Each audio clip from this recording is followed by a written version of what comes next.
This is കാഫ്മിനോ Zoho authorised partner. Zoho ബുക്സിൽ നമുക്കൊരു സെയിൽസ് എങ്ങനെ റെക്കോർഡ് ചെയ്യാം എന്നുള്ളതാണ് നോക്കുന്നത്.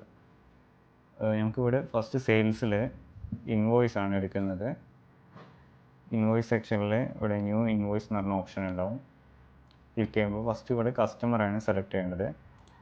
നമുക്ക് ഓൾറെഡി ക്രിയേറ്റ് ചെയ്ത കസ്റ്റമേഴ്സ് ആണെങ്കിൽ ഇവിടെ ലിസ്റ്റ് ചെയ്ത് കാണിക്കും. അതല്ല പുതിയൊരു കസ്റ്റമർ ഇവിടെ നിന്ന് ക്രിയേറ്റ് ചെയ്യാനുള്ള ഓപ്ഷൻസും ഉണ്ട്. അപ്പോൾ ഇവിടെ ഒരു കസ്റ്റമറെ സെലക്ട് ചെയ്യുന്നുണ്ട്. കസ്റ്റമറെ സെലക്ട് ചെയ്തു. നെക്സ്റ്റ് ഐറ്റംസ് ആണ് സെലക്ട് ചെയ്യുന്നത്. ഒരു ഐറ്റം എടുത്തു. എക്സാമ്പിൾ ഒരു 5 ക്വാണ്ടിറ്റി കൊടുത്തു.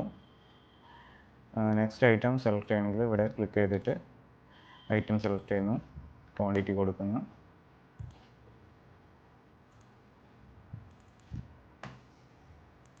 മൂന്ന് ഐറ്റംസ് ആണ് എടുത്തിട്ടുള്ളത്. ഇവിടെ ടോട്ടൽ ഇൻവോയ്സ് വാല്യൂ ഇവിടെ കാണിച്ചിട്ടുണ്ടാവും, ടോട്ടൽ എമൗണ്ട്. ഇനി ഞങ്ങൾക്ക് അനദർ ഡിസ്കൗണ്ട് കാര്യങ്ങൾ ഞങ്ങൾക്ക് ഇവിടെ 2 ടൈപ്പിൽ കൊടുക്കാനുള്ള ഓപ്ഷൻസ് ഉണ്ട്. പെർസെൻറ്റേജ് വൈസിലുണ്ട്, എമൗണ്ട് വൈസിലുണ്ട്. ഞാനൊരു 20 റുപ്പീസ് ഡിസ്കൗണ്ട് കൊടുക്കുന്നുണ്ട്.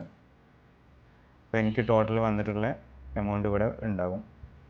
നെക്സ്റ്റ് എനിക്ക് ഇതിൻ്റെ പേയ്മെൻറ്റ് റെക്കോർഡ് ചെയ്യുന്നതാണ്. പേയ്മെൻറ്റ് റെക്കോർഡ് ചെയ്യുമ്പോൾ ഏറ്റവും താഴോട്ട് വരുമ്പോൾ ഇവിടെ ഒരു ചെക്ക് ബോക്സ് ഉണ്ടാവും.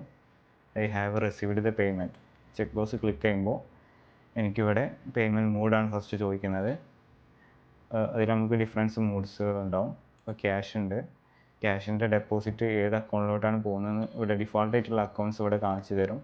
എനിക്ക് വേണമെങ്കിൽ അത് ഇവിടുന്ന് ചേഞ്ച് ചെയ്യാവുന്നതാണ്. എനിക്കത് സ്പ്ലിറ്റ് ആയിട്ടാണ് പേയ്മെൻറ്റ് വന്നിട്ടുള്ളത്. ഇപ്പോൾ ഈ 1050 എന്നുള്ളത് ഒരു 1000 എനിക്ക് ക്യാഷ് ആയിട്ട് വന്നു.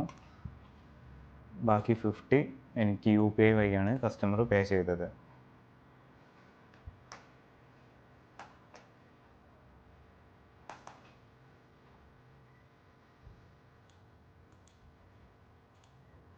ഞാൻ ഇവിടെ ജസ്റ്റ് ഒരു ഡെമ്മി അക്കൗണ്ട് സെലക്ട് ചെയ്തു.